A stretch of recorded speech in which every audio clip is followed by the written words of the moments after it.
Монголын мэдээ сувгийн сурталчилгааг Ховд аймгийн Эрдэнэ бүрэн сумд ажиллаж байна. За Ховд аймаг энэ жил зодын эрсдэл өндөртэй аймагуудын тоонд орж байгаа. Нийт одоо 3.4 сая толгой мал өвлжих тооцоо гарсан. Үүний одоо 1.5 сая мал нь отоо өвлжих юм байна.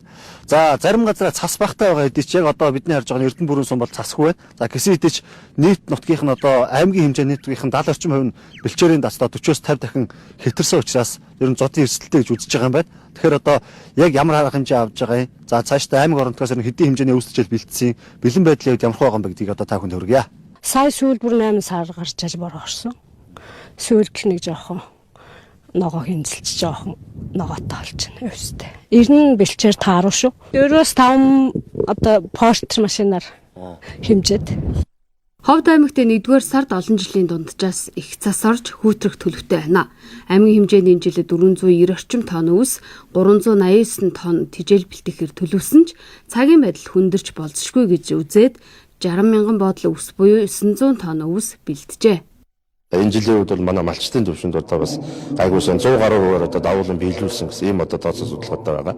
За бид бол одоо аймагаас одоо холбогд гаргах хэмжээ бол байнга одоо аваад энэ зуудыг одоо эрсдэл багтаа даван дуулахын тулд аймгийн онцгой гомсоор байнга шийдвэр гаргаад ингээд ажиллаж байна. 12 сарынхаа урдсан төлөв буюу 2 сарын урдсан төлөврөө бол яг цагаагаараас шалтгаалаад хүндрэхээр юм төлөв бол хараахан гараагүй. Гэхдээ яагаад хүндрэх эрсдэл өндөр байна их гарваа гэхээр бичээрийн төлөв байдал бол Ховд аймгийн нийт нутаг дэвсгэрийн 80% нь бол хэтрээ харчихсан. Тэгэхээр дааз хэтэрсэн шалтгаанаар бол өнөөдөр үнэлгээ ингэж гарагдаад байгаа. Энэ жил Ховд аймагт зуншлах таар байсан. Урьдчилсан үнэлгээгээр Ховд аймгийн 10 орчим сумын зуудын эрсдэл өндөр байна. Одоогоор 1900 орчим мөрх хоторт явна гэж мэдэгдэжээ. Хамгийн гол нь 1200 орчим километр нүүж Улаанбаатар хотын Багнуур дүүрэгт очиод байгаа юм. Аймаг орон нутгаас зуудын эрсдлийг бууруулахад анхаарч ажиллаж байна. Цаг хүндхэн үед унаа тэрэг түлшээ шатхуунаас эхлэн бэлэн байдлаа сайтар хангаж нөөцөө бүрдүүлж ажиллахыг шадар сайд үүрэг болголоо. Мөн улсаас шаардлагатай үед өгөх тусламжийг цаг алдалгүй хүргэнэ гэдгээ мэдээллээ.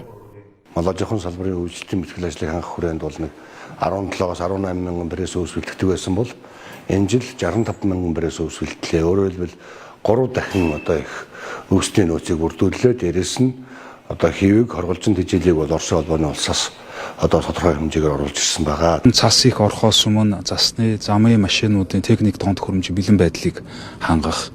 За оторлж байгаа иргэдтэй өдөр тутмын харилцаа холбоо тогтоох. За өвс тэжээлийн нөөцийн дутууг одоо байгаа хөрөнгөөрөө татаж авах нөөцийн асуудлаа 100% шийдэх асуудлуудыг бол өнөөдөр чиглэл өгчөөд ирлээ. Ховд аймгийн хэмжээнд мал аж ахуйн бэлтгэл 84% байна. Малчин өрхүүд өвсдөжэл хашаас аравчаа бүрэн бэлдсэн гэж үзэж байна. Тус аймагт нэг бодол өвс чанараас шалтгаалan 14-өөс 20 мянган төгрөгийн үнэтэй байна. Малчид малаа тарга твэрэг хүчээ алдаагүй байхад нь эдийн засгийн эргэлтэнд оруулж өвлийн бэлтгэлээ базааж байгаагаа ярьж байлаа. Одоогоор аймгийн хэмжээнд 14 махны үйлдвэр мах бэлтгэж байна. Үйлдвэрүүд энэ жил мал махыг тогтвортой үнээр авч байгаа учраас малчдад ямар нэгэн чирэгдэл гарахгүйг онцолж байна. Ховд аймаг одоогоор 300 мянган малыг зах зээлд борлуулсан. Эзэчний үе дуусахад дахиад 200-аас 300 мянган малыг эдийн засгийн эргэлтэнд оруулах тооцоо гарчээ.